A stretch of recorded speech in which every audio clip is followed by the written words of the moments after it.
here. And I'm going to It's not letting me share. make Jenny the host. Okay, oh, Jenny, try it now. Okay, there it is. Can you see? Can everyone see the screen? Yes. Okay. Yes. Yay. Okay, success. Yeah, it was a problem at our end. Take it away. Okay.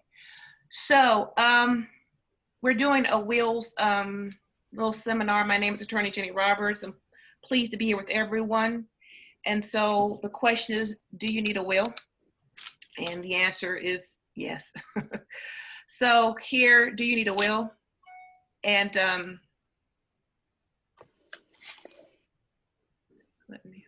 me just a second. It's not let me. No, it's that one. I'm sorry. I'm trying to get it to move to the next page. It's stuck here. Oh my, why?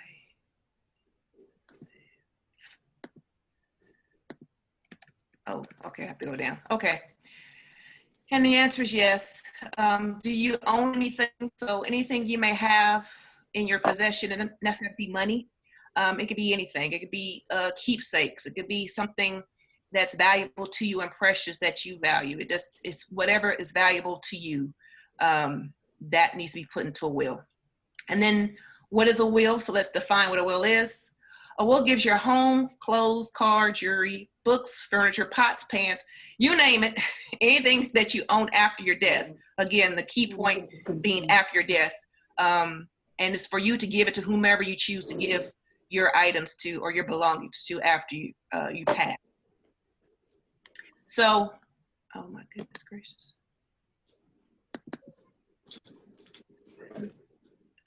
Jeez. Okay, let's see. I'm having a little technical difficulties. Just wait one moment, please. I'm not sure.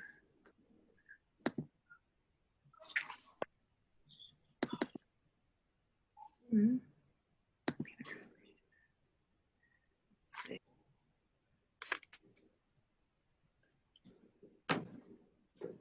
I'm refreshing the screen, so if you just give me a minute, maybe it'll bring up the rest.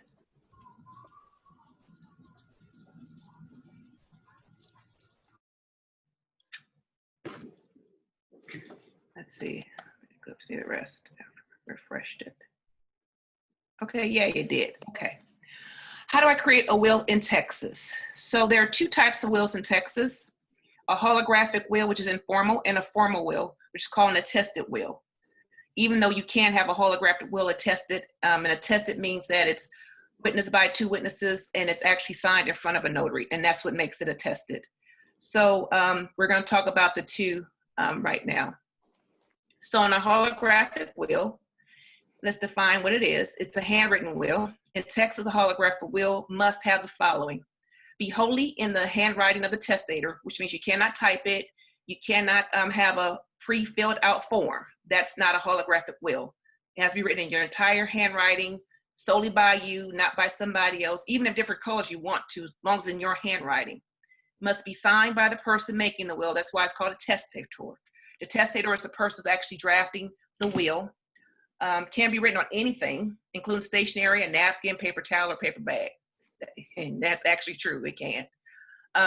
You don't need to have witnesses there. That's what makes it holographic, meaning that you don't have to have witnesses to say that this is the true and correct, the person knows they're doing and all that good stuff that goes with attestation.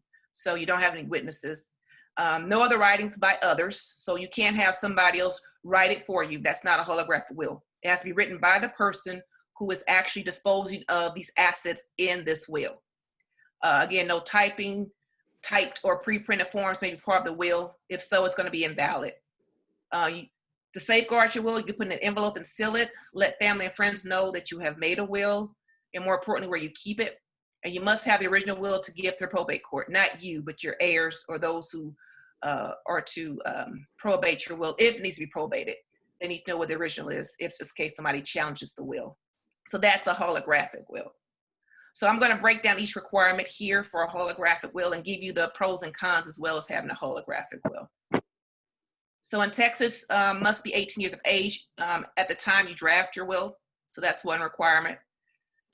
The second is it must have a title. So you can give the last will and testament in your name. I just used an example of Denise Johnson, but it could be, your name.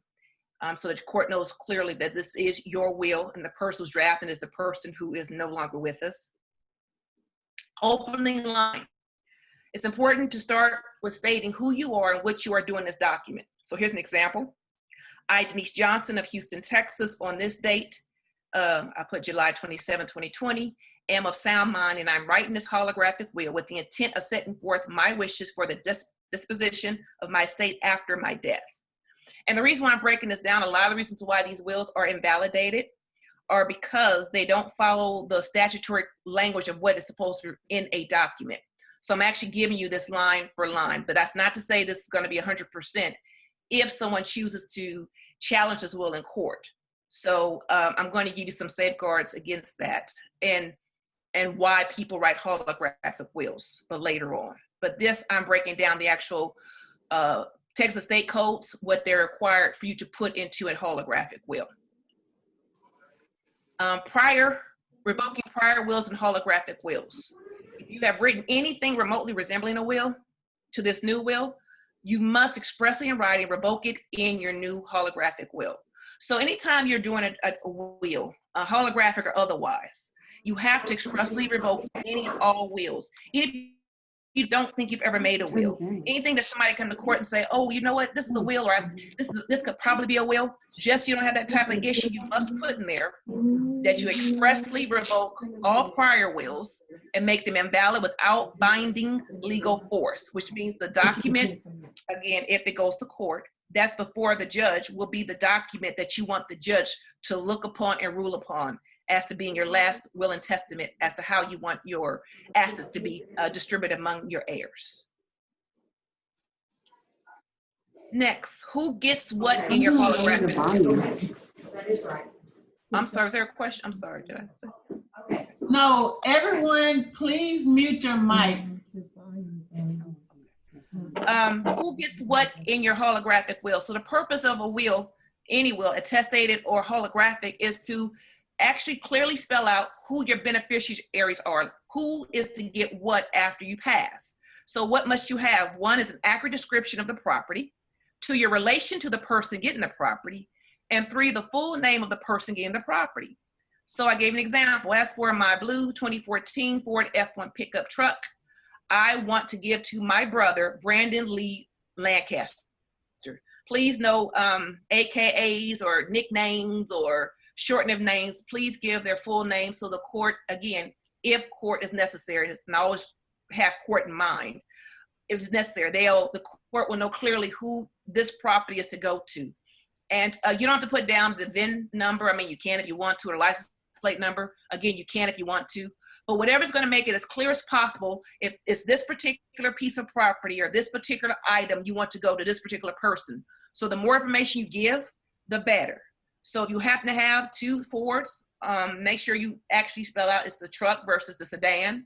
If you have more than one brother, my older brother and his whole name, even his date of birth, you want to put that on there to make sure it's abundantly clear that whomever you want to have this property is actually going to get it, again, in the event that court becomes necessary. And then leftovers in your will. So for the beneficiaries, again, you do that for every piece of property that you have. And in this, it could be real property, which could be your actual estate, meaning it could be your house, it could be land, even mineral rights. You can do that for that. Even for like your dishes, your jewelry, your clothing, books that you like, just anything that you find valuable, just make sure you're very clear on who gets what and give a really good description of it in your will. Then leftovers. Again, this is for any type of will, any type of drafting that you're doing, because you may have some assets that you're unaware of that you may be entitled to. I don't know if people are familiar with the state. A lot of times things, it's called a sheet to the state, ESCHEAT, which means the state takes things if people don't claim them after a certain period of time, like bank accounts. If you don't use your bank account for, I think, 6 months, meaning no withdrawals, no deposits, they'll send you a letter and say you've moved, and whatever money you have in that account will go to the state. And so they have this unclaimed properties in every state. And you can find out properties that may be due to you and you're no longer here to claim them, that your heirs can then claim. So your leftovers in your estate are for properties that you may not be aware of that you are entitled to, but for some reason it slipped through the cracks and the state got a hold of them. They're just waiting for somebody to claim that property. So also there may be heir property you didn't know you were entitled to, or somebody might have left you something and you didn't know they left you anything. That's all stuff that you are unable to actually specifically give to a descendant because you never knew you had it to begin with. So to prevent that from happening, that's why you do a leftovers in your will, and it's called residuary estate. And we're going to talk about that right here. So leftovers in your will, how do you address it? It's called a residuary clause, which explains that after all the specific gifts have been given, meaning all the gifts in your estate that you know, everything that you have that you tangibly have, you're looking at, you're touching, you're seeing, you're feeling, you can say, okay, I can give these away. The residuary is for those things that you don't know that you have, that you never knew you were entitled to. This is what you would give to, same way to a beneficiary. You can give it to a specific person. Again, be very clear. So if you want to have that clause, which everyone should have in every type of will, I bequeath the residual. Residual means your leftover, which means it's the catch-all of your will. Anything that's not specifically given, this residual catches all the stuff that may fall outside of the will and then have an heirship proceeding and a court case that may not be necessary in probate because you didn't have a residuary clause.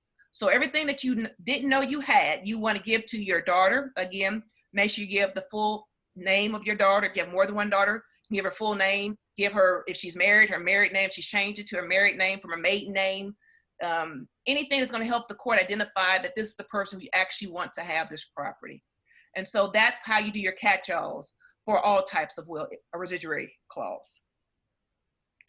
So another requirement is that it must be signed and dated. So sign your will at the bottom of the last page and date it. If it's not signed or dated, it's invalid. Self-proving will. So the attestation and the holographic will. You can also have a self-proving holographic will, which means you have two witnesses before a notary republic. They go with you to a notary republic, a notary, and they sign and say, this is this person's last will and testament. They are of sound mind. They know what they're doing. This is their stuff. These are the beneficiaries, and we're here to attest that this is what they want. When you do this, and if your will is ever challenged, this will give your will a lot more validity than versus you just writing it on a piece of paper, just you by yourself. The reason being is because there are some issues that can arise. Again, this is all for the purpose of probate court. If someone wants to challenge what it is that you're leaving and who you're leaving it to. So this is an example from the Texas State Code, section 251.07, self-proving affidavit regarding holographic wills. It looks the same as it would look for an attested will that you get done at a lawyer's office or through the free wills, because there are free wills that can be done as well, and I'll talk about that in a minute. So you have this affidavit page, put the county that it's in. You have your two witnesses signed saying they're over the age of 18, and they're attesting that you be in a sound mind and that this is your last will and testament and that these are your wishes.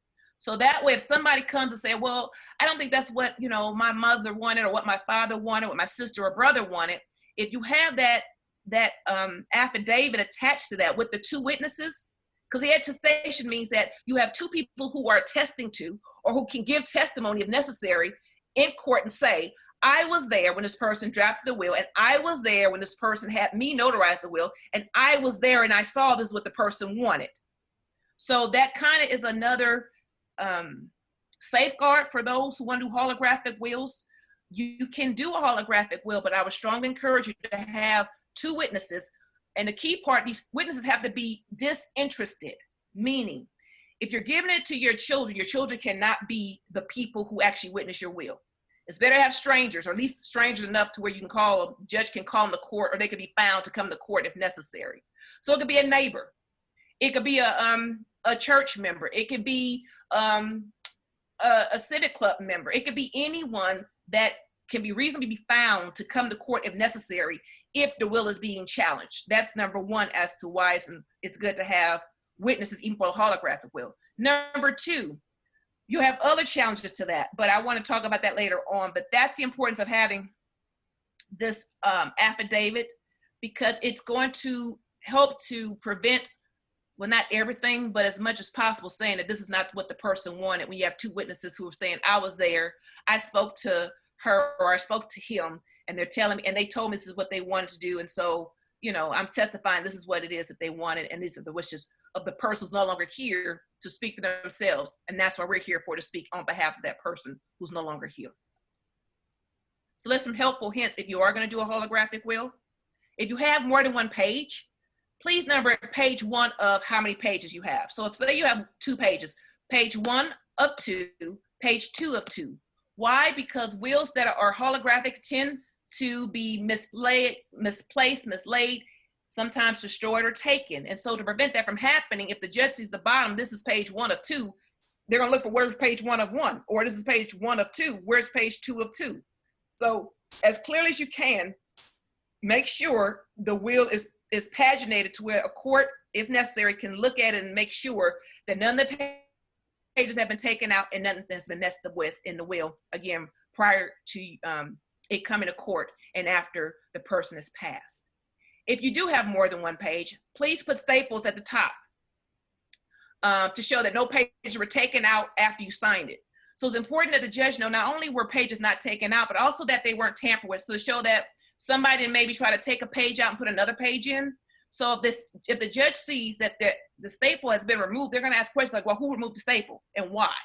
And that may invalidate the will, because the judge is now like, I don't know if this is the will, the full and correct will the person had, because the staples have been tampered with, or whatever is that can permanently affix those documents together has been tampered with, to where then the will can be deemed invalid, and the judge can then just go ahead and have an air state of an heirship, which means that you have to prove the heirs and your relationship to the person who passed, and then decide, and the judge has to do an equal division based on heirship on who gets what, when, and where. And it's not going to be the wishes that you want. So it's very important that you keep the documents together in a manner to where they can't be tampered with, to the best of your ability. And then another helpful end is write legibly. If you can't write legibly, I would strongly suggest you have a will drafted for you, because if the judge can't read the will, then they can't make out who's to get what, or what the property is that the person is trying to give. So please make sure you write legibly and keep the will as organized as possible. So let's talk about the difference between an informal will and a formal will. So an informal will we talked about is a holographic will. It's completely written in your own handwriting, signed by you and dated. There's no requirement that it be signed by any witnesses. But again, it's helpful if you do have that affidavit with 2 witnesses there to attest to that being your last will and testament, and that they saw you write it, well, and that you are aware of what you wrote and what's going on, that it'd be a good assistance to you. Again, if the will is ever challenged and you have to go to court, not you, but your heirs have to go to court after you pass. So a formal will. So a formal will is an attested will. It's the most common of the last will and testament to be valid. It must be signed by you or another person at your direction, in your presence, and attested in your presence by at least 2 credible witnesses over the age of 14. Now, these are the wills that you can normally get at these will-a-thons. I know a lot of organizations and civil groups give free will-a-thons. I think they're doing on Zoom as well. Lone Star and some other legal aid agencies are doing wills at this time because of the pandemic, and because we have people are losing their lives, and other issues are going on, even power of attorneys and things of that nature. They're helping people get their affairs in order. And so it's really important that you have something in writing. It's better to have something than nothing. But if you have something, I want you to have it done right, versus having something and then it ends up where you start as if you never had a will, having to go to court. Well, not you, but your heirs having to go to court, having to do an heirship, and having to, have the expense is unnecessary. So if you don't want to do a holographic will because you don't feel comfortable, they do have free will-a-thons. different organizations have them. LULAC has them. Urban League has them. Asian American Pacific Lawyers has them. So every organization has them. You don't have to be a member of that organization. They're just there to help. And a lot of religious organizations have them as well. So that's one way to avoid the cost. And if they don't have anything free, you have some law firms that do $300 wills for simple estates, and it will be valid for court if, again, the will is challenged. So just something to keep in mind. And with an attested will, it has the same format as a holographic will. The only difference is that, again, it's not in your handwriting. It's something that's actually typed up or can be a form. I'm not a big fan of forms because, I don't know what these forms say, and these forms can come from any place. Like people like to use LegalZoom and a lot of these other online platforms. I don't know if a LegalZoom form will stand up in the state of Texas if it's challenged in court. I just don't know. And I'm not here being an advocate for them I'm not an advocate for them. So I would rather, if you can, go someplace where you can actually have a lawyer look at it, make sure it follows all of the rules set out by the Texas State Code. And again, there are forms where you can get these wills done for free or $300 or less. And I would rather do free than any money paid, because a lot of people are volunteering their time and efforts to make sure people's affairs are taken care of. So that's just something. And again, the difference normally between a holographic will is the self-proven affidavit where you have the witnesses that sign before a notary. But again, you do have that same option available to you in a holographic will. But and then another difference between a holographic will is that in the attested will is that it's typed up. It's typed up normally by a lawyer or someone, or you can be typed up by you if you want to. But if you choose to type up your own will, you still have to have the witnesses actually sign the affidavit saying that this is a will that you wrote they wrote in your presence there, and that you know that you're of sound mind and this is what you want, and this is your last will and testament. So the differences may seem minor, but they're actually quite huge if the will is challenged. And the issue why I keep talking about wills being challenged, because I'm doing a lot of probates now where wills are being challenged left and right. So I'm seeing the pitfalls of some holographic wills. And so that's why I kind of went back in to make sure that if you're going to do it again, a lot of times holographic wills are for emergency situations. So let me tell you some of the pitfalls with a holographic will. And this is the attestation that goes with a holographic will, but you can do the same one for, an attested will, but you can same one for a holographic will. Yeah, it's the same. So why is a self-proving will important? So when a will is probated, this is all for the purpose of your will ended up in court. The self-proven affidavit substitutes for in-court testimony of the witnesses as the validity of the will, which saves considerable amount of time and expense. So when you have a self-proving will, and that's what the affidavit is, it's self-proving, saying that these witnesses were there when I drafted this will. These witnesses are swearing before this notary that this is true and correct. So this is valid for testimony in court. It's a substitute for live testimony in court. And the judge is willing to take those witnesses at the time when you draft the will versus years later, once after you pass, and family members coming up after the fact, because those witnesses are they don't have anything to gain from you with you drafting this will. They are not beneficiaries of anything. And they're trying to make sure that your wishes are carried out. So that's what a self-proving will does. And so when you probate a will, it's a lot faster to probate a will versus heirship, because that then goes into a lot of other things and expenses that may or may not be necessary. So that's the difference between having a self-proving will. So you can still have a self-proving holographic will. Again, it still substitutes for in-court testimony, but I'm going to show you some of the pitfalls, again, that I've seen with a holographic will, so you can kind of figure out which works best for you. So negatives to a holographic will. So normally, they're often used in emergency situations unless more formal documents can be drafted. So I have had clients who've had been on their deathbeds and they didn't have a will, and they need a will drafted, and so they did a holographic will until a a lawyer is able to come, or they were able to get one drafted more formally, even while they're in the hospital, that can be done. Well, not now, but at the time it could.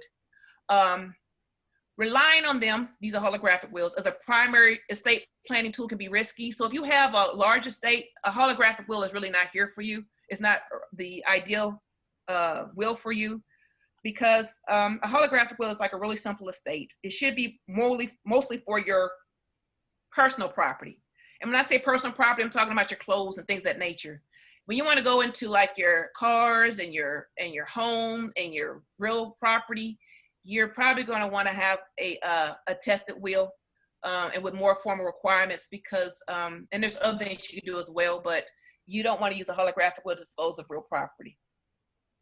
Many testators do not know the requirements for a valid will in Texas, and as a result, if your will contains any defects, meaning your holographic will has any defects, then at that point in time, the will can be deemed invalid, and your will be tossed aside, and you'll be treated as if you died without a will, which means you'll go into heirship, which is something you don't want. So it's important that if you are going to do a holographic will, that it follows the requirements of the state of Texas. Then also must have someone testify the handwritten will is that of the testator.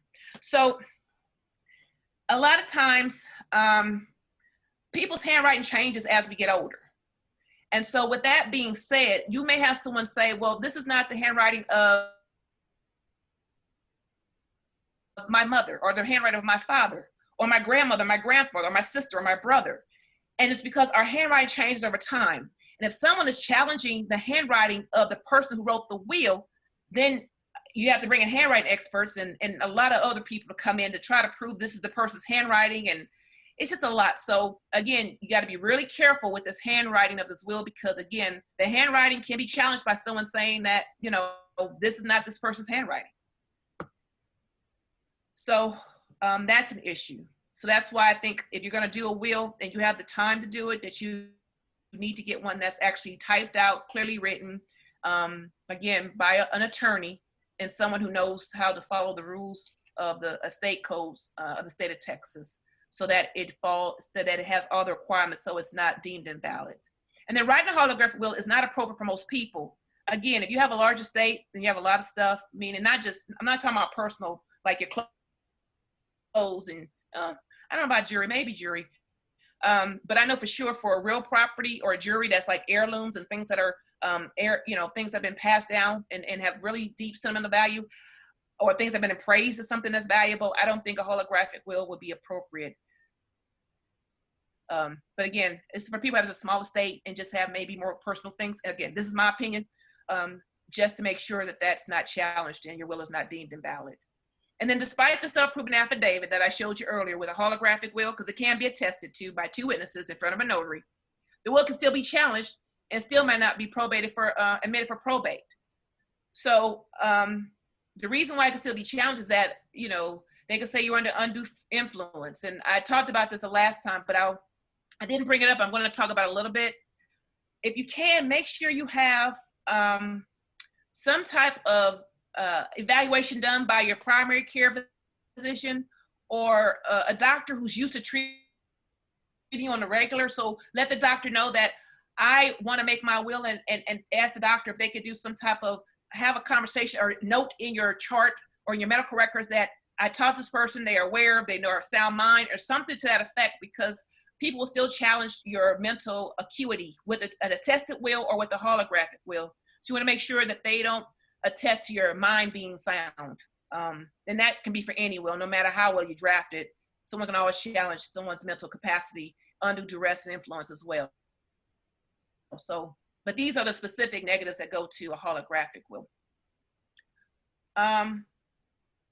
Before I leave the holographic will, are there any questions? I know you said wait to the end, but I don't want to conflate it. If people have questions, are we able to open up for questions now, or should I just continue? Oh, no, it's up to you. I can go through the questions that have been submitted. Yeah, if you can, yeah, because I don't want to conflate it, so I can go back and kind of cover. Okay, so the first question is, I think you answered it. What is the average cost of a will? And you said $300 for simple estate. Yes. And one lady asked, can you name the agencies again that provide those $300 or less wills? These may be free wills as well. So I mean, I try to do free first. So the free ones are, they have the Urban League, LULAC, LULAC, LULAC, Asian Pacific Lawyers Association, the NAACP, Lone Star. I think you can go to the Texas State Bar, and they also have, and they may be able to provide information on will-a-thons as well. A lot of civic organizations, so any type of, a lot of community centers also have lawyers come out and help draft wills. So it could be one in your area that can do it by Zoom. Maybe they have a, so any multi-purpose center, if you can go online and see if they have something, they should have something dealing with, excuse me, wills right about now. Where else? I'm trying to think. I'm thinking free first. Oh, a lot of religious organizations, mosques, temples, churches, they have a lot of free will clinics as well. Let me think. I'm going free first. And then for $300 less, you do have some law firms that do wills for $300 or less. I don't know them off the top of my head, but they are out there, and you can call different attorneys and ask them, you know, what do you charge for a will? But the price of the will dictate what you have in your estate. So the more you have and the more things you may want in your estate, it may not be a simple will. You may need something a little bit more elaborate. The cost goes up with the amount you have in your estate and what exactly is that you're trying to do with your estate. Okay, thank you. And the next one is, I think Miss Yolanda Smith Evans is asking, can they have a copy of this presentation? Sure. Okay, and we can email that out. Can you say any vehicles I own instead of being specific about make and model? Well, that would depend on how many heirs you have, or like how many people are you giving it to. So say if you had one child, well, then it would go all to that one child. You're right. I would think, because it's a holographic will, and again, out of abundance of caution, so there's no misunderstanding, I would put down the list of vehicles, even if at the time you could sell those vehicles and it's no longer in your estate. Because remember, the will is only for what you have in your possession after you pass. So you might have had 5 cars while you were drafting the will, but when but after you pass, you may only be down to 1 or none. So I think the clearer you are, the better, because you won't be here to clarify for those who are saying, who are trying to say one thing or another. You're not here to clarify that. So I think the clearer you are, the better. Okay. Does that make sense? Yes. Can you name a beneficiary or beneficiaries as your executor? Yes, you can. You absolutely can. You can name, yes, your son or daughter, your mother, your mother, your father, your cousin, your sister, your neighbor, your best friend. Yeah, you absolutely can name them to be your, yes. So the executor, if it's a male's executor, if it's a woman's executrix, and yes, your beneficiary absolutely can be your beneficiaries. Absolutely, yes. Okay, if my will is already completed, can I attach the residuary clause to it without having to redo the attested will?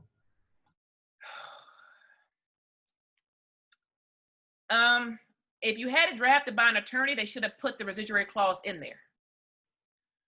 So I would, if I were you, go back to whoever you went to and got it drafted. Again, if you got it drafted by someone, they need to fix that, because that should have been in there. There's no way they could have drafted the will without having a residuary clause. So go back to whoever drafted it for you. If it's an attorney, they need to do that for free, because that's something that should have been there.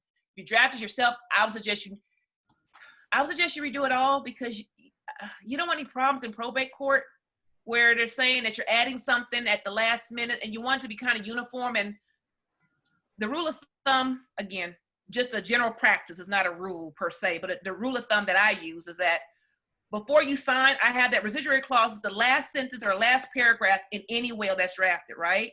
And then there's your signature and the date. So if you put in the residuary clause on the second page or as a supplement,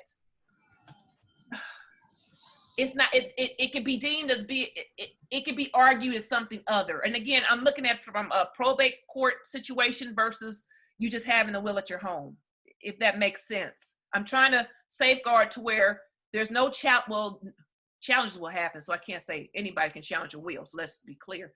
But to keep it from that being the issue, I would suggest you redraft the will if you did it yourself and make sure that residuary clause is the last sentence in that will before you sign it and date it, to let the judge know clearly that this was intended to be in my will. Okay, if the spouse is deceased, how do you express that on the will? So it depends on if there was a was there a joint will done, because I know a lot of spouses have joint wills where if one spouse passes, the estate goes to the other spouse, and the other state, you know, and vice versa. And when that happens, there needs to be another will drafted to show that you're now a widower. Because you need to say, I am a single person or whatever in there. Again, that's more language that's necessary. Tell them your marital status. I am a single woman, I'm a widower, and because of that, you know, my estate is going to pass to X, Y, and Z. Okay. And just to clarify, I'm sorry, a little bit, because even though you're married, if you're, just that you're a widower and that you're a widow, and that your estate's going to pass to that person. But yeah, even when you have mutual wills, because I have clients who have mutual wills. I had a client whose husband recently passed, and so I have to redraft her will because they had mutual wills. And so now I have to draft her will to reflect, because I didn't draft it initially because they got it drafted 20 years ago. But when it was drafted initially, it was just for each other. And so now that her husband has now passed, there was no beneficiary if the event of her husband passes was to go to someone else. Now, if you have in your will that in the event that the husband passes goes to your children, or you know you have a beneficiary that will take in the event of somebody else's death, and the will is fine. But if you just have it goes to either you or your husband, and there's no other beneficiaries beyond you and your husband. If one of you should pass, then you would have to redraft the entire thing to show exactly who you would want the property to go to now that your husband has passed, or now that you're, you know, the sole heir, the sole holder of the estate. Okay, I have told friends I have a will, but I also went to Harris County and placed it on file. Not the actual will, but you file a form stating you have a will made. That's Yes. Okay. You actually, yeah. So you can actually go and have you can go to the probate court. I think it's on well, not now, but it's still on the 6th floor, 201 Caroline Street, and you can file and let them know you actually have drafted a will, and you can actually put in there where the will is. So to safeguard, you can either put into your safety deposit box. And so when you pass, there's a form that family members can get from the Harris County Probate Clerk's website under probate court forms. And I think it has safety deposit box, something like that, if you want to keep it under lock and key, just for safekeeping, which will allow the heirs to go to the bank with that form after the judge signs it, of course, and retrieve that will and bring it to the court, because you're now in the court, no, this is where my will is. And so it directs the court to whomever's going to probate your estate to that's where they need to go to get the will in that event. So yeah, that you can do that as well. Absolutely. Okay, my will is already done. Is it okay for me to write another letter leaving something to another family member, and also writing a letter to my daughter so this will be carried out? So is your daughter the executrix of the estate? Is she the actual person who's going to be distributing the estate in the will? Is she the executrix? That came from Miss Cynthia Handy. Okay.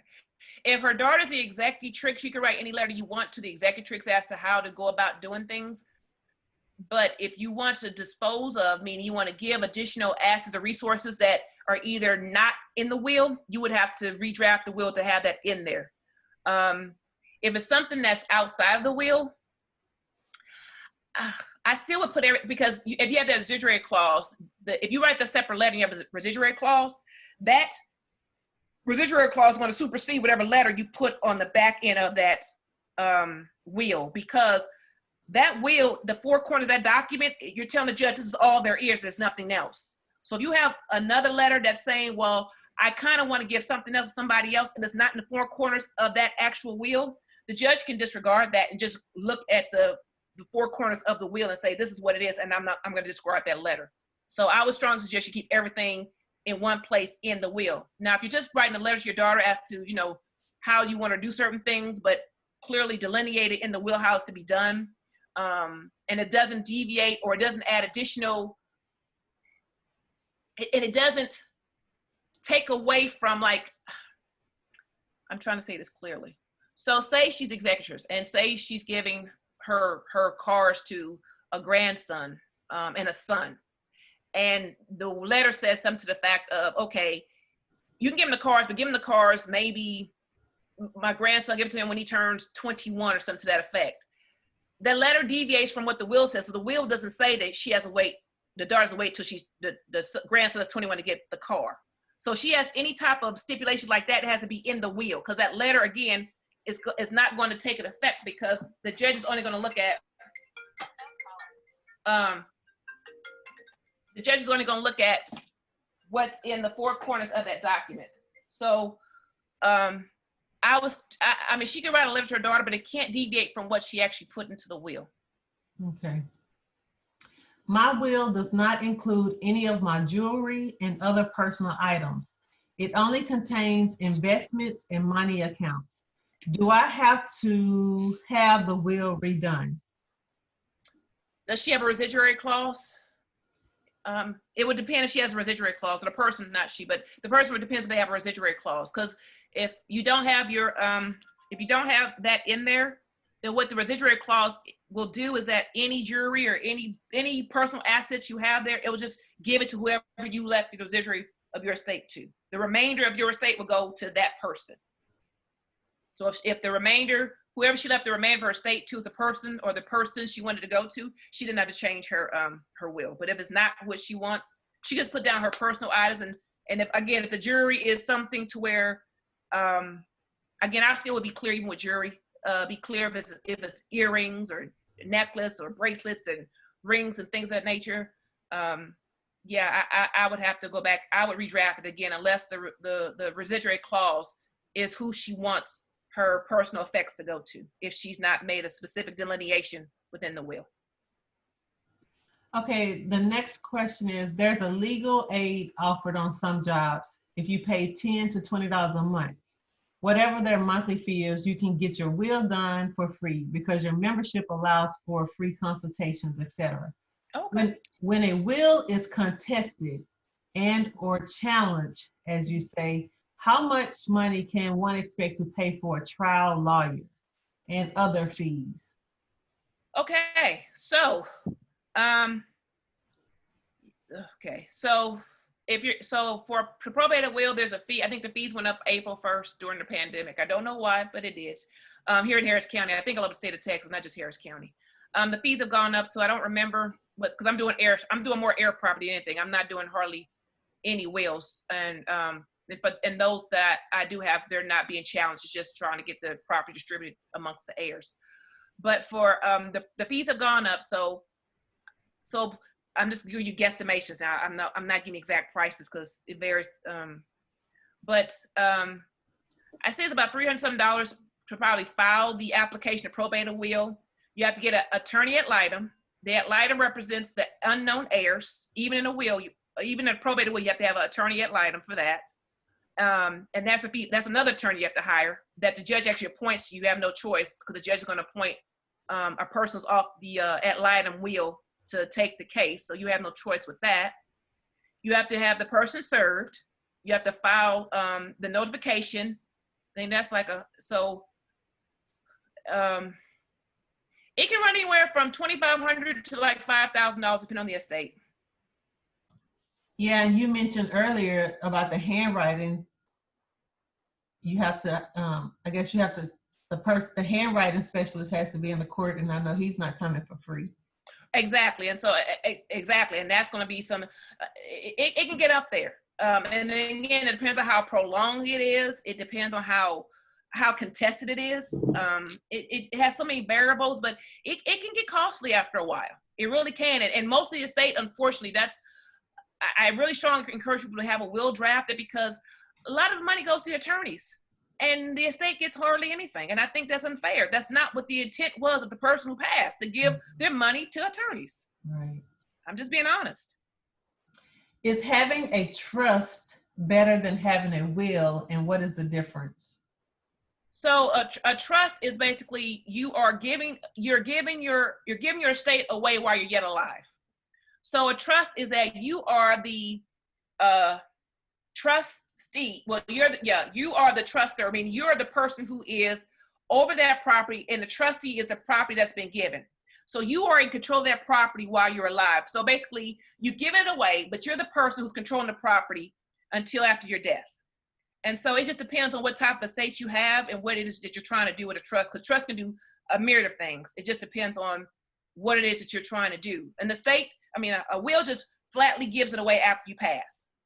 A trust gives away while you're yet alive. And most trusts are irrevocable, which means you can't change your mind. Once you put your estate in that trust, it's in there until so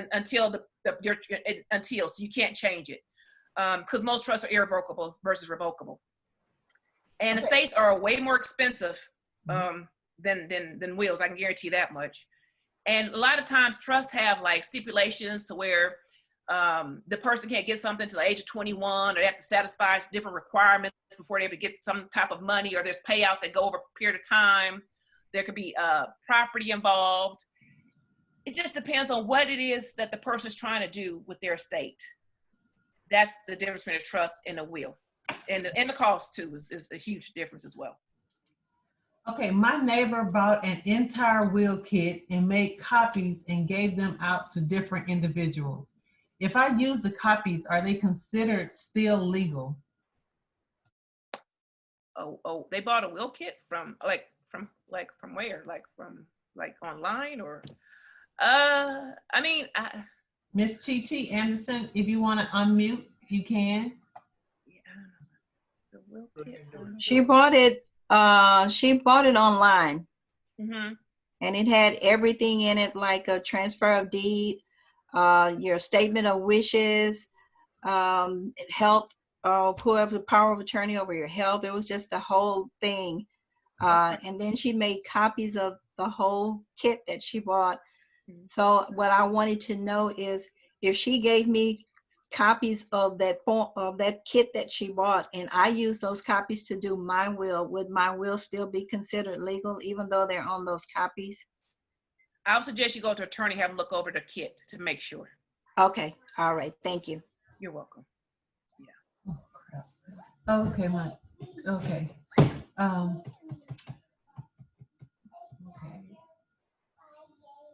I am leaving everything to my son, and it will be up to him to divide to anyone. How would I do that? Just put in your will, you're leaving everything to your son. Just leave it to him. And if he chooses to give people stuff, he doesn't. But if you really want him to give it to other people, then you need to actually tell him who to give it to, because you're making him the executor and the beneficiary, which is fine. But if you don't care, if you don't care if he keeps to himself, then just give everything to him. Just leave everything to your son.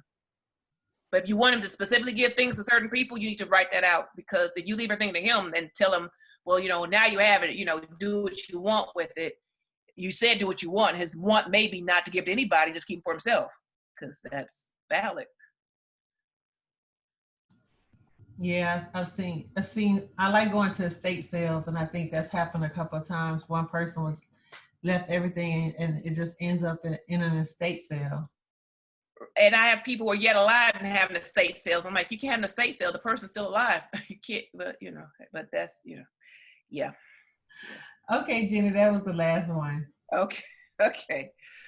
So, you guys asked a lot of great questions. And even if you're drafting your own will, you can always have a lawyer look at the will that you're drafting.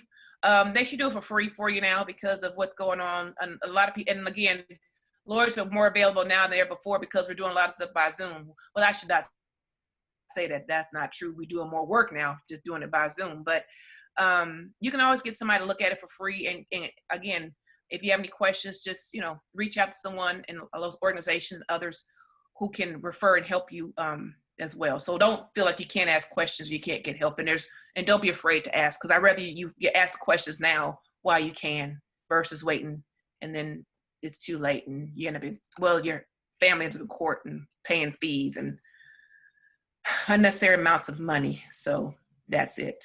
Oh, one other thing with the will kit, I'm happy she said that. Oh, I almost forgot. Transfer of deed after death.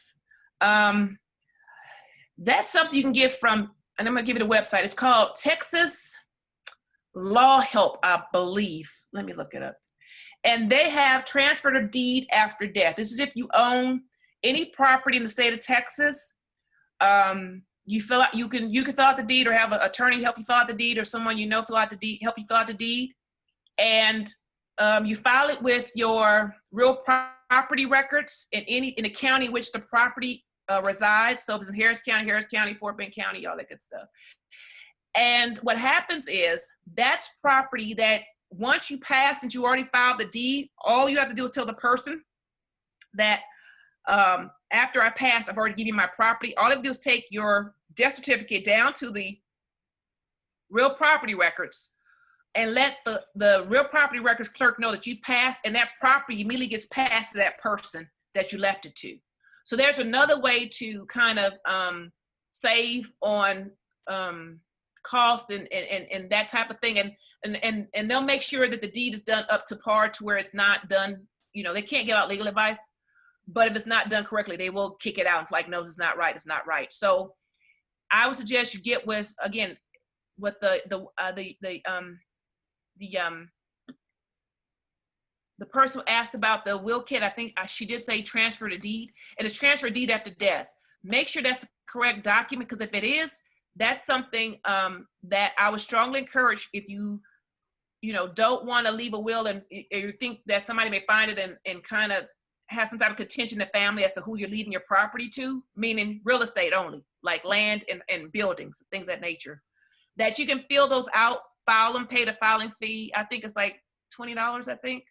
And they will hold it for you until after you pass, until someone shows up with a death certificate saying, this person's passed, and I think this person left me this property. So that's another way to kind of help yourself out by doing a deed after death. And I think it's Texas law, I'm gonna look it up, but Texas laws. I'm gonna email it to Sonia after this so she can have it, but you can go there and get the deed after death. And that's something you can use. Yeah. I'm happy she brought that up. So yes, I'm trying to stay on topic with the wheels, but this is coming up, so I'm sorry. That's great information. Thank you. You're welcome. You're So welcome. one other person, Ms. Kate Shepard said the internet could be a problem if it's not a state of Texas legal worded will. Correct. This is the deed after death. This is actually it's for the state of Texas. I think you're talking about the one that her friend made copies of. Oh yes. Oh, that's why I say have an attorney look at it. Exactly, because you can't just get wills are not universal. Because Texas every state has very specific laws for what they require for the will requirements. So you must make sure it's according to the state codes, the Texas state codes. So that's why it's always best, even if you get a will or some type of form online, let a lawyer look at it to make sure you're not wasting your time and resources with something. Just, yeah. Okay, I got a few more questions. Is it okay? I'm sorry. Okay. No, you're totally fine. You're totally fine. Is it good to have an executor and beneficiary person be the same? I mean, I don't see any well, let me just say this, okay, because we're talking, okay. If you want somebody who's going to be amenable, meaning you want somebody who's going to be able to kind of be able to disseminate and do what they have to do with little to no fanfare. So if you have some executor who's kind of problematic or is not going to, going to take their time, maybe make things a little worse than for the wearer, you know your family and your friends better than I do. So just make sure it's someone who's going to actually follow your wishes. Right. You know, even if they may not agree with what you put in your will, but at least they're going to respect you enough to follow your wishes and not make it any more difficult than what it is by you not being there. If that makes any sense. Yes.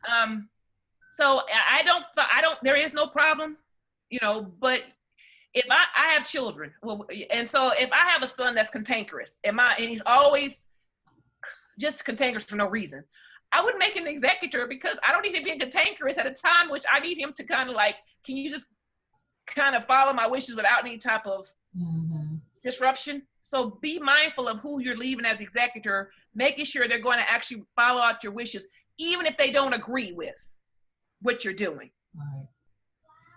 Mr. Arthur Williams said, I have a will, but I need to change the beneficiary. You definitely have to redo that. So you have to revoke that. You have to write a whole new will to change your beneficiaries. Yes, you do. Yes. Okay, paid vehicles can be transferred using a form from the Texas Department of Motor Vehicles. Yes, they do have a form, and I'm happy. Thank you. See, I can't remember everything. Thank you. There's correct. You can go to Texas Department of Public Safety, and they'll have forms for how you can transfer your vehicles after you pass as well. Absolutely correct.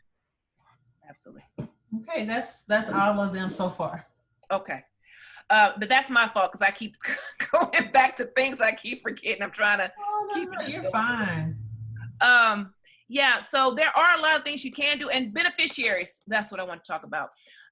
If you have an insurance policy, if you have a pension, 401k, make sure you updated your beneficiaries on there, and you don't have someone as a beneficiary that you don't want as a beneficiary.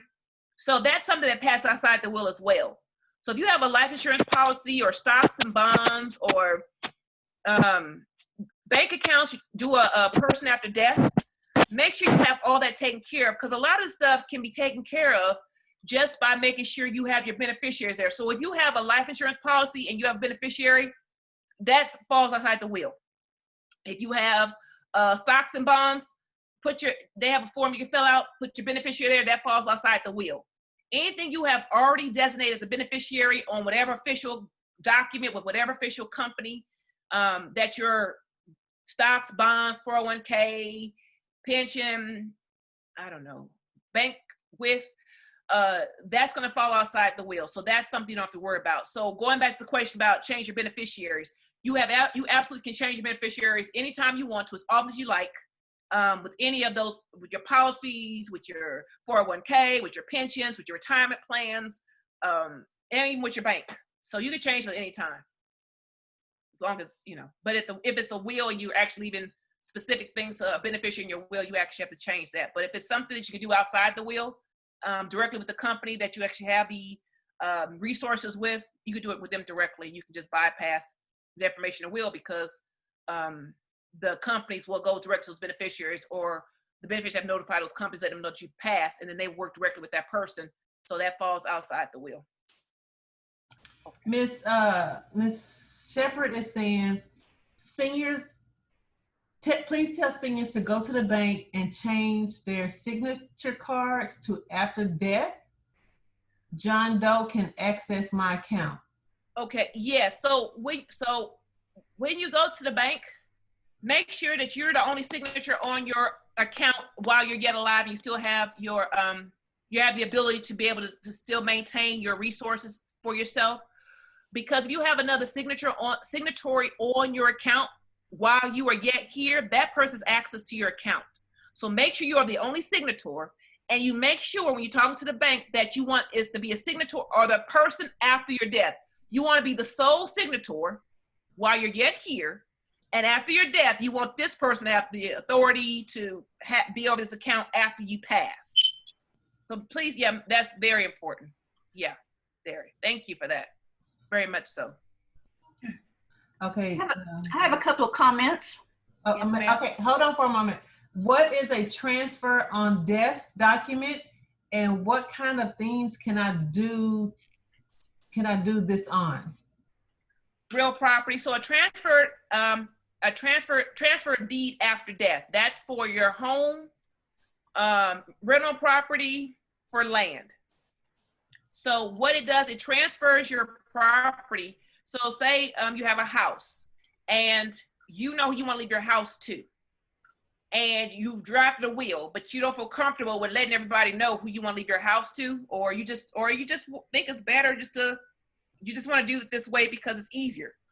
You get the form, and I think you can actually go to the tax office. They can tell you where to get the form. I want to say yes. I want to say that's true.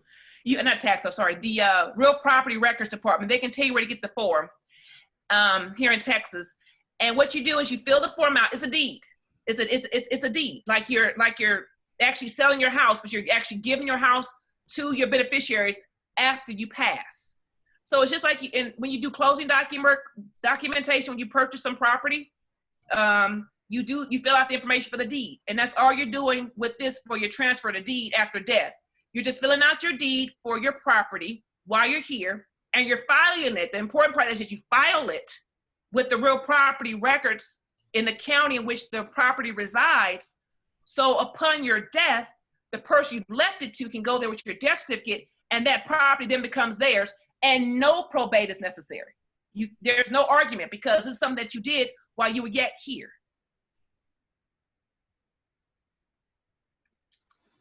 Okay. I have a couple of comments. Yes, ma'am. If I may. Yes, ma'am. One is, I don't know how it applies to somebody inheriting a car, but I gave my son a car and he had a time limit in which to do it without paying anything. And so to put it in his name, and he didn't meet that deadline, so he had to pay some money to transfer it. So you might check on things like that too, if there's a time limit on getting things done. Right. I guess people can, yes. That's all I can say is yes.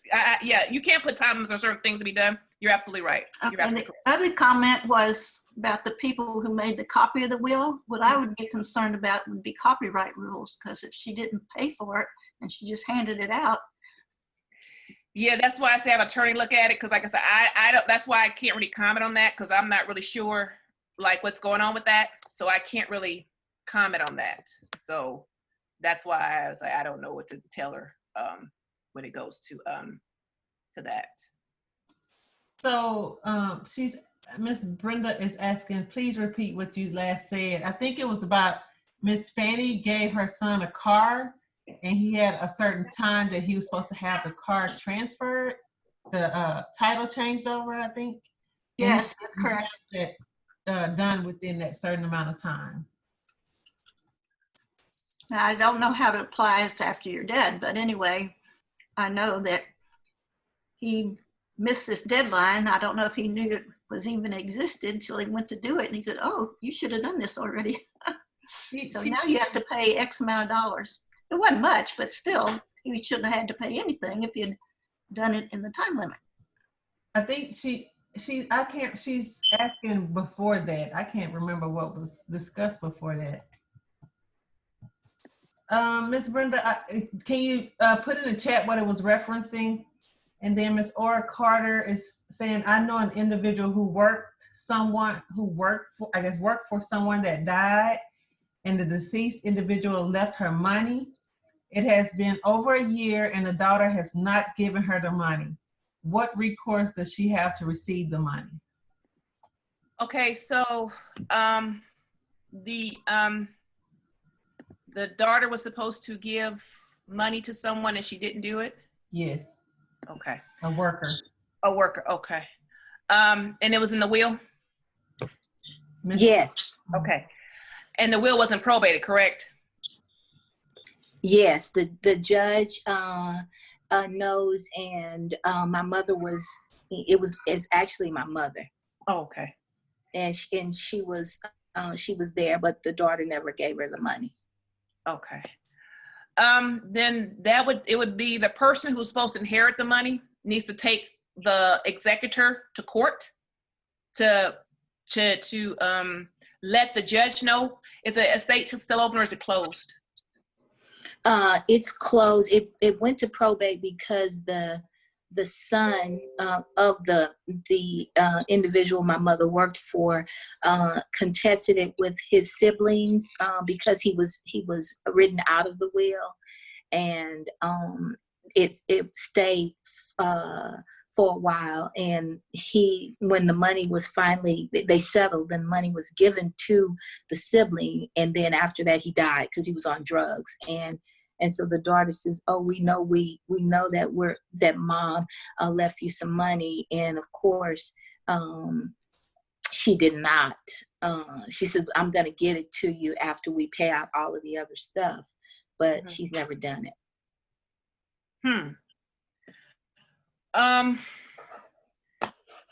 Of course, my mother is like, I'm not gonna call her, I'm not gonna bother her about it. Right. And I just wanted to know, was there any other recourse she could take? Well, I mean, short of court, no, unfortunately. Okay. Because yeah. It would take, I mean, if the person has not felt the need to do the right thing by now, I don't think they're going to do it without actually having a judge order them to do it. Yeah, I was kind of sharing that with my mom, so she's probably not going to do anything. She's probably just going to leave it be. She has too much pride to do that. I'm sorry about that. Yeah. Thank you. Back to what you were saying, Jennie. and that executor is someone that you feel is going to do everything that you say and do. Right, and that's why I said, I'm because like I said, I'm seeing people who are not doing who were saying, well, I know better, or I know she didn't, or he didn't know the truth about this particular person, and and so it's important that you pick an executor or executrix who's actually going to carry out the wishes in spite of how they feel, just out of respect for the person. Exactly. That's why it's very important. I mean, it can be your beneficiaries, that's fine, but if there's, or you have children who are at each other's throats and they don't get along, and you make one the executor and the other one's mad because one's the executor, and you just want to make sure that that your wishes are carried out. That's what I'm trying. Right. Absolutely.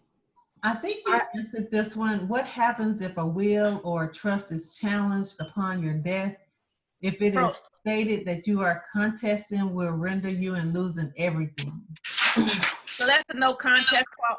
That's a no contest clause. And a lot of wills have it. So basically the person, what they're going to do, they're going to probate the estate, and they're going to challenge the estate saying the person didn't have the ability, the person's under undue stress, duress, that they were not in their right minds, that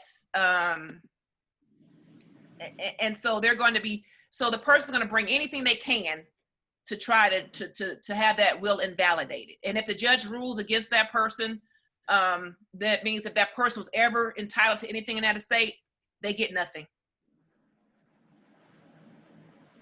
Okay, and Ms. Kay Shepherd is telling Ms. Aura to try to get a lawyer to send her a demand letter and then file a lawsuit. And I guess you have to weigh, how much is this attorney gonna cost and how much you're gonna actually get. Yeah, and see that, I mean, like I said, that's why I said if the state was still open, and it would be a lot cheaper if the state was still open. But a demand letter, they're gonna charge for the demand letter, and to file the lawsuit, they're gonna, and then how much is she willing to get? So is it good money after bad money? Are you gonna spend more money than what you're entitled to get? Yeah. And my mom is probably not going to do it, and she's not going to want me to do it. She has too much pride for that because she didn't want them to feel like she could use the money, but she didn't want them to feel like she needs it. And then the expense that's involved, she may as well not do it because it's not like it's going to make her a millionaire, Right. So, I mean, and that's why I'm very leery about, hire a lawyer, and people don't understand why. They're expensive, and I mean, and it's a lot of work, and even if you can't see it, there's a lot of research, there's a lot of back and forth, it's a lot going on. So, I mean, you can have a lawyer send a demand letter. Hopefully, they won't charge that much money, but I've heard people get charged outrageous amounts recently, and I'm just like flabbergasted. So, I mean, you can have a lawyer write a demand letter, but you know. Yeah, I she's just gonna trust God that it will place on her heart to do the right thing. You know, Okay. that's I just thought I'd ask for her. I kind of figured that it would probably take something like that, but I appreciate it. Oh, you're welcome. You're welcome. The next question is, should you Robert, I give just reviewed my will about the residual clause, and it is in there. It just worded a little bit different. I thought it was going to have that headlining, but it is worded in there. But what I also did, I made sure to give 3 copies to different family members. Okay. And then my lawyer has their records there, and then I keep the original will in a fireproof safe. Okay. So Yeah, that's fine. It doesn't have to be worded exactly. It just has to have something there that the court recognizes that if anything that you did not specifically bequeath to someone, that whatever that missing part goes to a specific person. That's all. Or I just made sure to make sure that other people have copies of it besides just having the copies here. and that's very important too, to make sure that you have exactly, and then make sure your attorney keeps the original, or you can keep the original. I don't know, or put the original in safe keeping. But yeah, always have copies, because you can admit a copy, but the judge is going to know what happened to the original will. They always want to know what happened to the original will, so they can make sure, yeah. So yes, absolutely. should you give a copy of your will while you're alive to your benefactor? You mean to your beneficiaries? You can do that, and you can also give it to your executor. I would probably give it to my executor versus my beneficiaries, unless they're the same person. I would give it to the person who's actually going to be the person who I trust to oversee to oversee distributing my estate according to my terms and what I've asked. And someone placed that executors do not need to be a relative, just someone you trust. Even banks can be executors. But they charge. Banks are not free. So you're right. It doesn't have to be a relative. It could be a neighbor. It could be a coworker. It could be anyone. It doesn't have to be. It's just someone that you trust. But banks charge. If you want to go and use third parties, they do have They have companies that are executors. Their whole thing is that they are paid executors. So they hold your wills for you. When it's time to go to court, they'll probate your estate for you automatically. But they charge. So yeah, that is a way to go. Absolutely.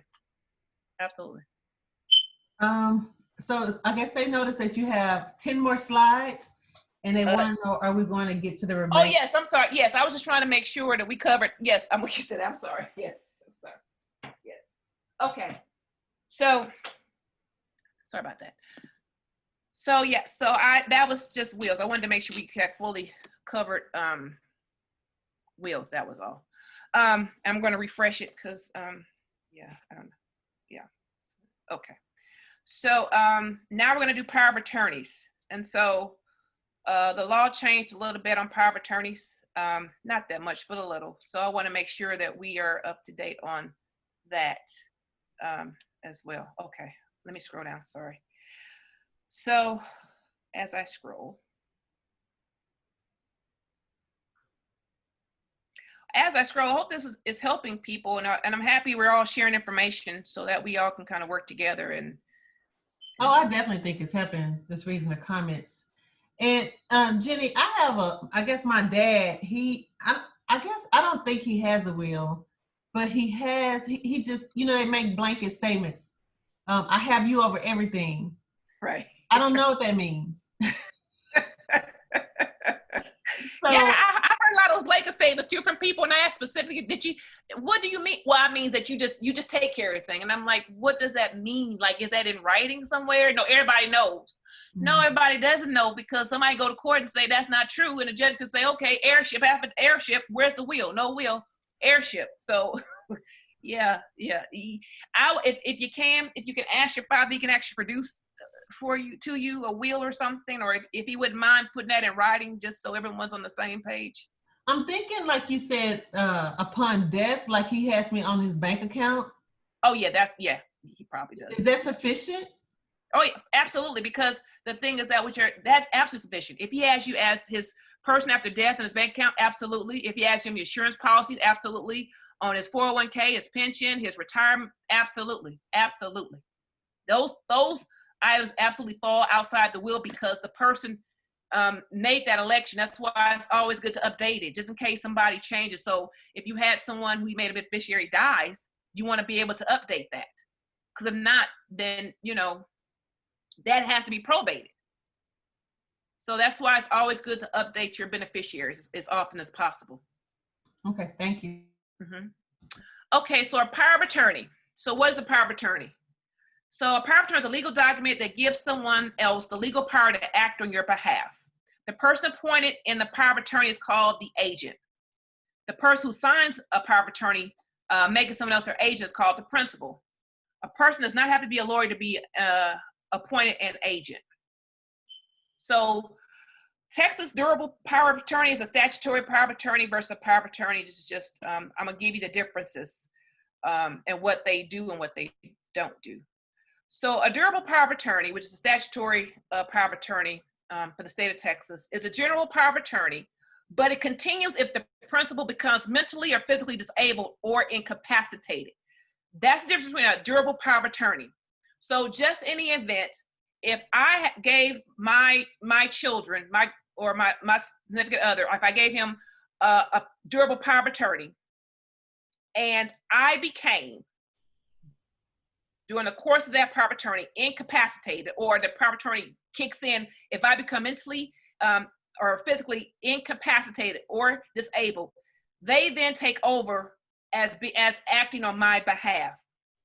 That's what a durable power of attorney does. A general power of attorney, it just gives the agent or the person who you give the authority to, again, doesn't have to be an attorney, to act in a broad range of manners. A general power of attorney ends if the principal becomes mentally or physically disabled or incapacitated. So if you have a power of attorney, please make sure it's a durable power of attorney. And what it does is that in the event that if you can't pay your bills, the power of attorney will pay your bills. They'll be over your financial. They'll incapacitated. They'll also look out for you health-wise and make decisions on your behalf medically. That's what a durable power of attorney does. A regular power of attorney is only over your stuff, like over your house, your car, and just your stuff. But a durable is over both.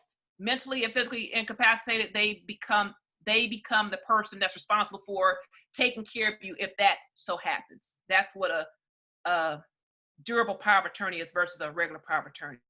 So make sure you have a durable power of attorney if you have one.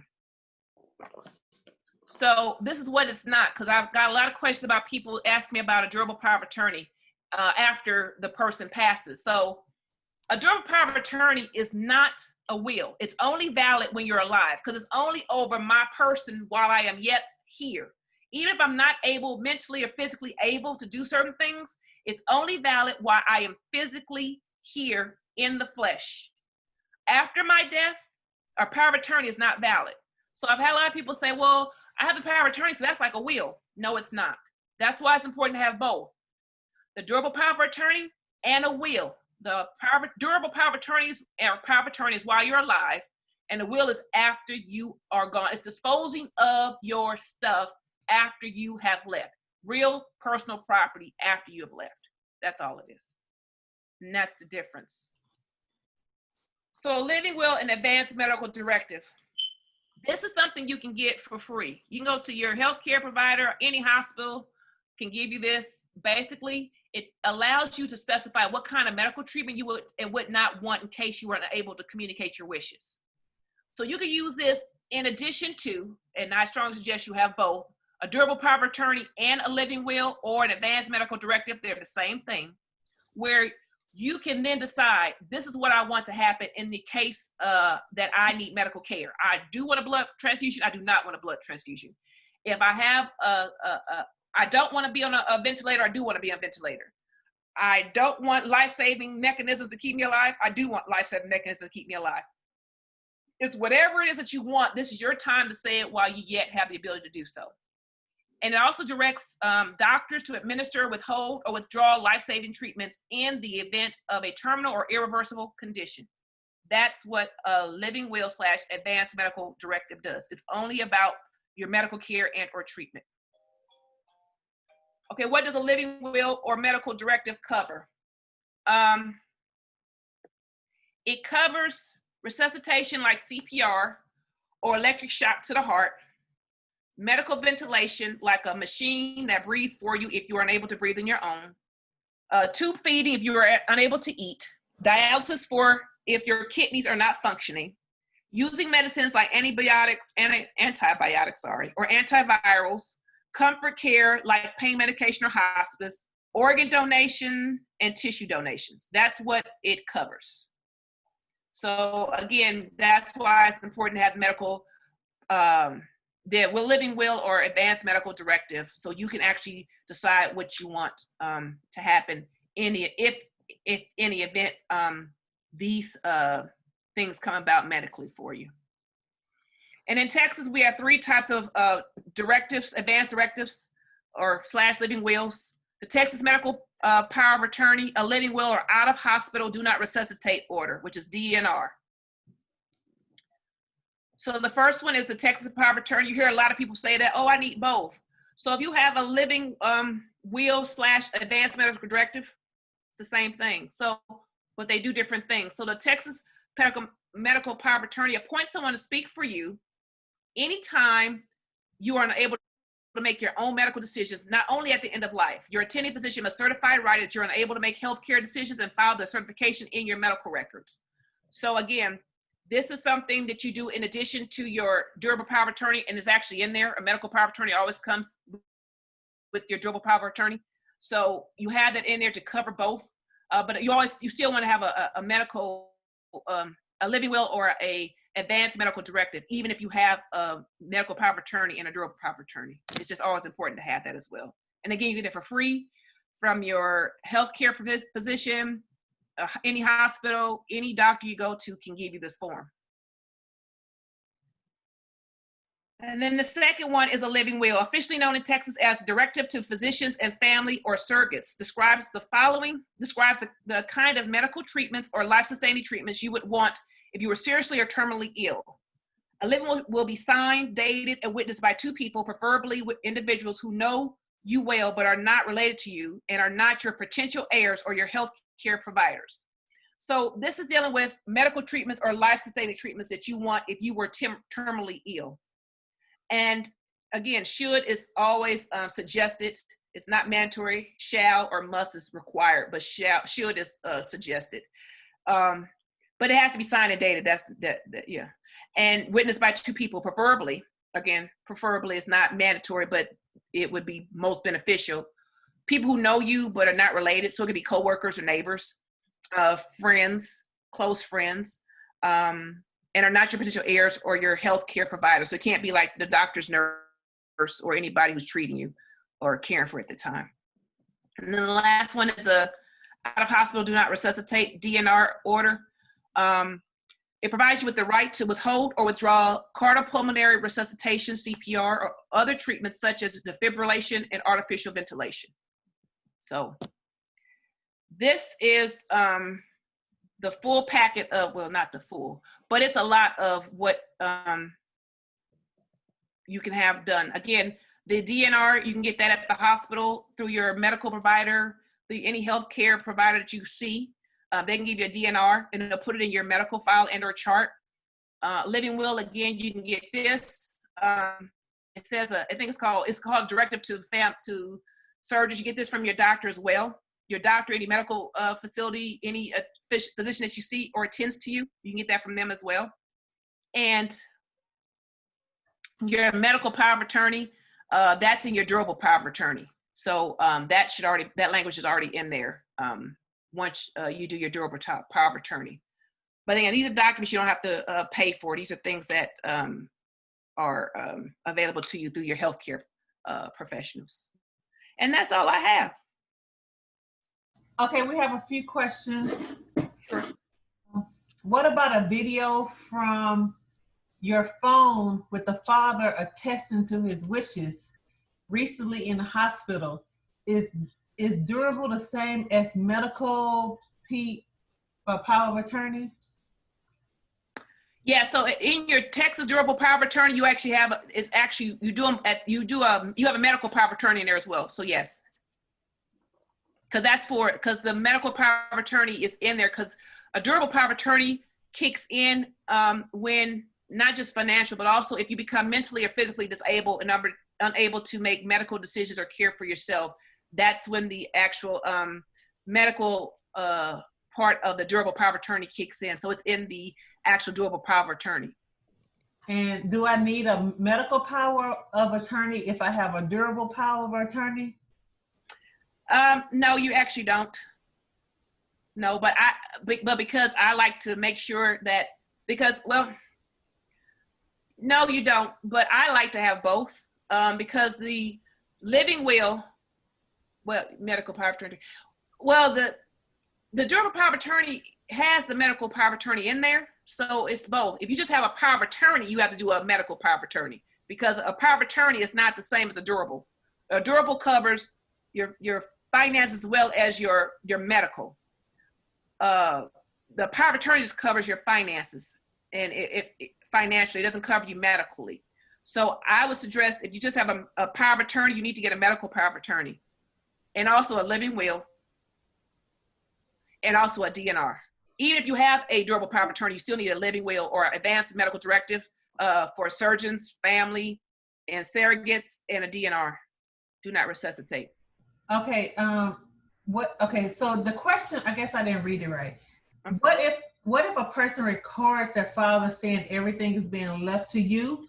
Would a camera video recording be acceptable in court? Oh, for a will?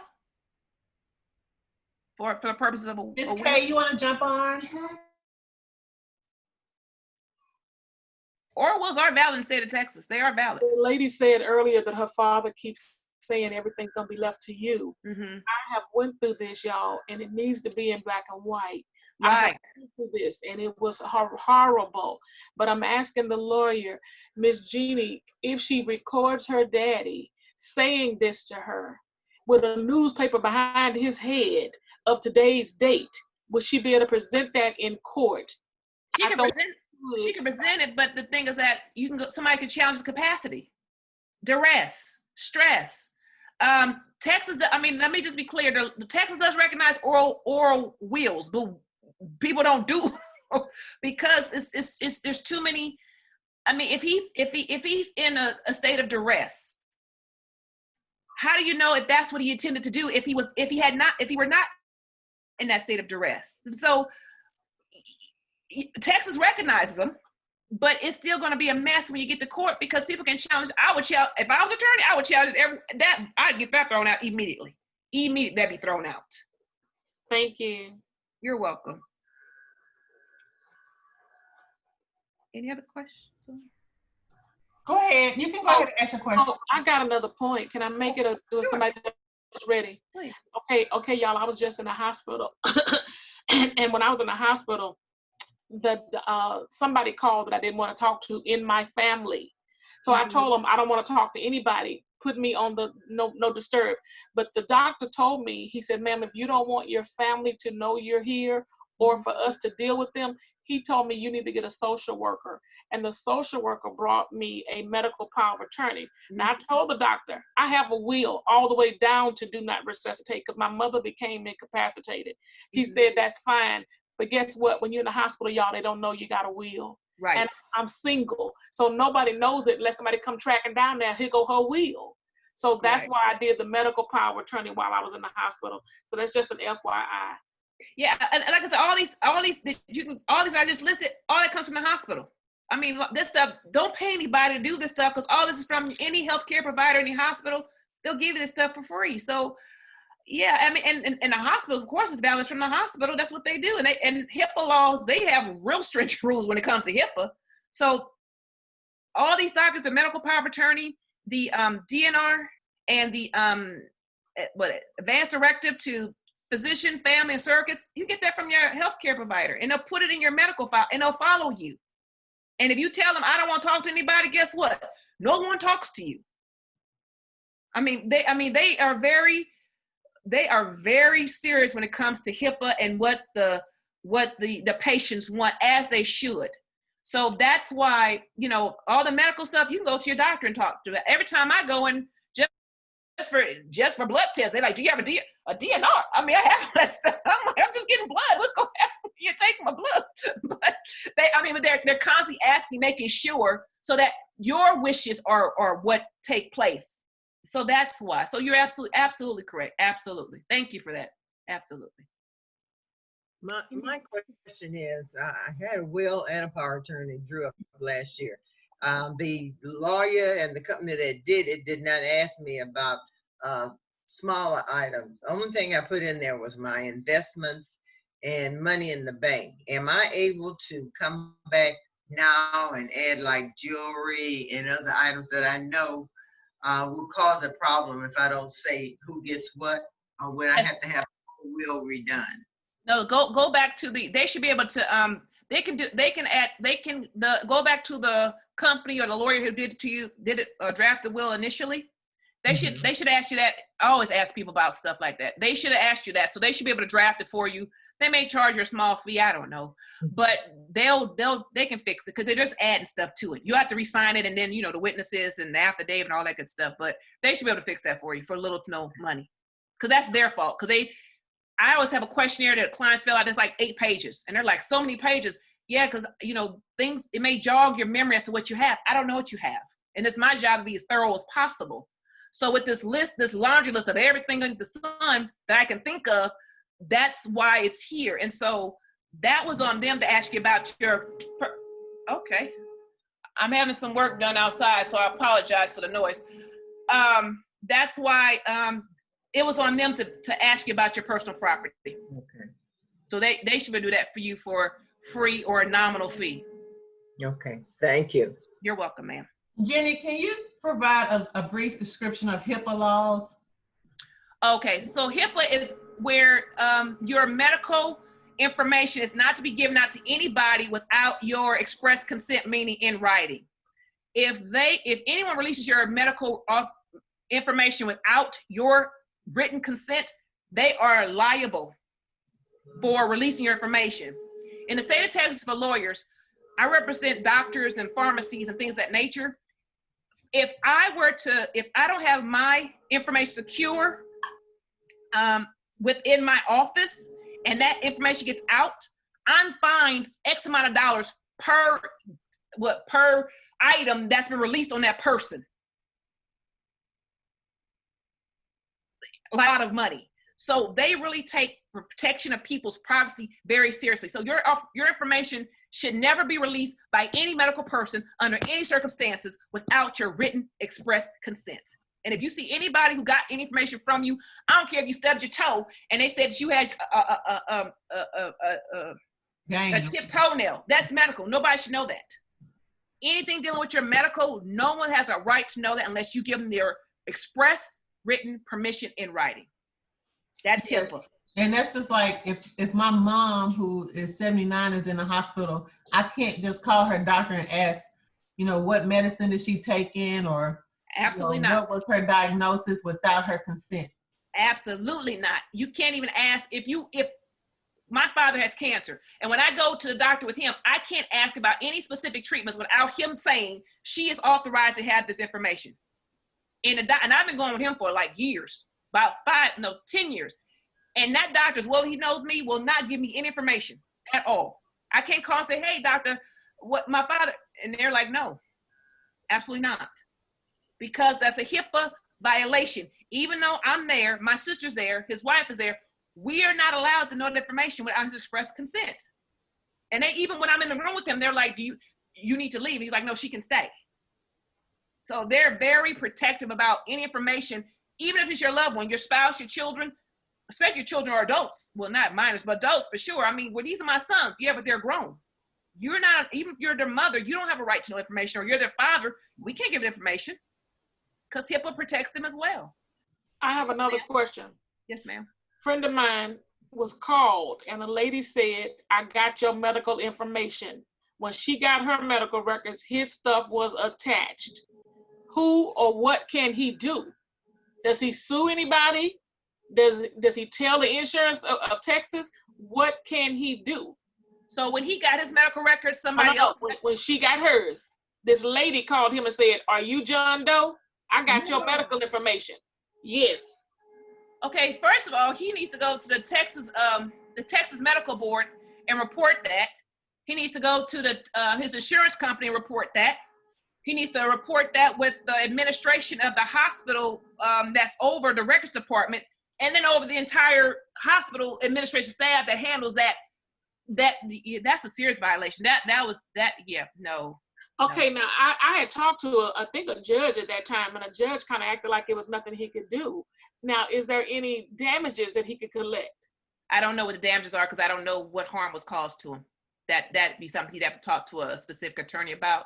But I would suggest that he notifies insurance company, and again, it has to go to harm too. If he's trying to get damages, it goes to what harm was caused to him. Okay, thank you. But I would definitely notify the insurance company. You don't want this happening to somebody else and the hospital. And also the Texas Medical Board, so they can take a look and see what's going on with that, because that shouldn't have happened. Okay. I know that could have been awful. Miss Roberts, I Yes, have my will. I Yes, did the declaration of the guardians in the event of later incapacity. Yes, I have ma'am. a medical power of attorney. Mhm. I have a directive to the doctors, and I also have the stuff about HIPAA. What else do you suggest that I need? Well, you have your will. You have your guardianship. Do you have a power of attorney, a durable power of attorney? I don't have that. I don't have a durable. I had the medical power of attorney and the directives, but I don't have a durable. So the durable power of attorney is temporary. So the reason why I say durable power of attorney is always, because that's all in my estate planning when I do it. If it's a will, I do a trust, and I also do a pour over will. Even with a trust, I do a pour over will, because anything that falls out of the trust, it goes into the will, and in the will I can distribute it according to my client's wishes, or I'll pour it back into the trust, or however it's set up. But you also need a durable power of attorney, because a guardianship is a court proceeding where you're actually going to a judge and saying, this person is not able to take care of herself, and I am asked to be appointed to take care of this person through a court order. A power of attorney is something that you voluntarily do, meaning that, say that you're going to go to Beaumont and you won't be here to handle your affairs. You're going to give somebody you can give somebody a durable power of attorney, be like, look, I'm letting this person handle my affairs while I'm in Beaumont. So it's something that you give voluntarily. You can give it, you can take it back. Okay. Whereas as a guardianship, that's a court order, which is you have to go to court to get it changed and all these other things. So I would suggest you get a durable power of attorney, even though it's going to cover the medical anyway, but I still would. How long ago did you get your, how long ago did you do your? I got everything taken care of probably back in, I finalized everything in 2018. Okay. I just don't know why they didn't give you a power of attorney. I think they need to give you a power of attorney. Whoever you went to, they should have gave you a power of attorney, a durable power of attorney. And maybe the medical, it may have durable on top. So make sure it says durable power of attorney, because that includes your medical in there as well. Okay. Because I have a hard time just doing medical and not do a power of attorney. It's funny that you said Beaumont, because I'm from Beaumont. Oh, okay. Yeah, we have land in East Texas, Shepherds. That's why I'm thinking Beaumont, because we were out there farming. Well, we've been out there farming before, yeah. So that's why. So I was thinking Beaumont. So I have a question. Oh, if an addendum is done after a will is done, is the addendum considered the last will and testament, or can you use both? The addendum is just added on to the will. So the addendum is actually, it's supposed to be incorporated into the will. So the addendum just adds additional information to the will. Then the addendum gets tricky too. Did they draft it? Did the lawyer draft it, or did they draft it themselves? The lawyer. The lawyer, okay. Well, if the lawyer did an addendum, then the addendum should be fine. But the addendum is actually something that was left out of the will that the lawyer added an addendum to. The addendum is part of the will. So yeah, that would just say it's addendum to this will, and the proper language for the addendum is in there to make sure the addendum is incorporated into the will. So yes, you can do that. I have a question about the transfer of deed after death. Yes. Suppose you need that, can you pull that back? Suppose you need it for your medical, you might have to sell the house, or. You don't have to pull it, because if you sell it, then that means that the property no longer exists. So you can sell it, because remember, the deed is only after you die, and the property can be disposed of while you're still yet alive. So they go there with that will, I mean, not the will, with the, what's that called? Transfer, With the, transfer of deed. no, the death certificate. So say if you pass, they're gonna have the death certificate. Oh, I would. They're like, no, she sold that land while she was yet alive. And what they'll do, they'll pull it. So what happens is that they'll actually, when you file the deed to sell it, all that goes away because you know you can't give somebody something you no longer own. Okay, thank you. I don't have any other questions. Okay. But if everyone can unmute, I don't have control anymore. If you all would like to give Jennie a round of applause, we have been on here for like an hour and 50 minutes. Oh, that's fine. I started late. So I apologize for starting late. Oh no. It was my fault because I told you. I apologize for it. But the information was so informative and you broke it down, and I knew you would do a great job because you did a great job last time. Thank you. Ms. K is saying a little fast, but absolutely the best information presented ever. Thank you. I'm sorry, Ms. K. Jennie is a fast speaker. I guess an attorney has to be a fast speaker. Sorry. I'm sorry. I apologize. I'm sorry. No, you were perfect. You were perfect. I don't take anything from you. Because I was trying to get my time together, and I was like, oh, I'm going over. So I was trying to make up the time. I didn't want to have people here longer than they wanted to be here. Excellent information. I appreciate it. Oh, you're welcome. Thank you, ma'am. I appreciate it. A lot. It means a lot. Oh, no, not a problem at all. Not a problem. Jennie, do you mind? They want your information in addition to the PowerPoint. Do you mind if we share your information? Oh, yeah, that's fine. I keep forgetting that. Yeah, because I'm sorry. I'm just here to give out information. Yeah, that's fine. She's humble. She's very humble. And I'm going to just place it in the chat. Okay. What's your phone number? Do you want your phone number or your email address given out? It doesn't matter. It could be either. So I'll give you my number first. It's area code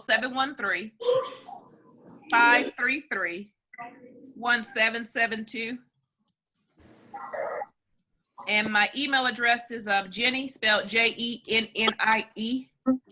at Jennie, Jennie, Roberts, Roberts, law firm.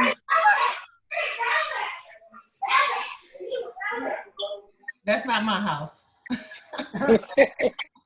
I have work going on mine, so it's okay. It's okay. Jennie at JennieRobertsLawFirm.com.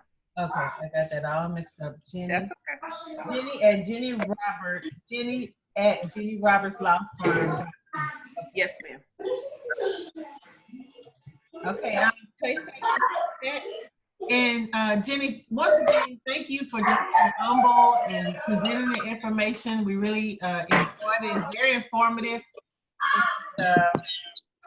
I guess they asked for will preparation and estate planning. So I'll try to find someone who can do estate planning. And everybody on here, we have the link for you in the chat. Please take a moment and go and answer those 5 questions, just to let us know how we're doing with wellness in space and topics that you are interested in. And like I said, this recording will be on our YouTube channel. I really hope I was recording. So at any time you can go back and review it and share it with family and friends. I don't know what that noise is, but thank you all. Okay, you guys be well and be safe and take care. Thank you again. Thank you. Where are the 5 questions again? So there's a link. There's a link in the text chat. It's the last thing. If you click on that link, then you will get it. Do you all see it? The link on the text chat? Okay. Yes. Please take time and just go. It should be like 5 or 6 questions. And let us know other topics that you're interested in. Thank you, everybody. Thanks, Jennie. You're welcome. You guys be well and be safe. Bye-bye. Bye-bye.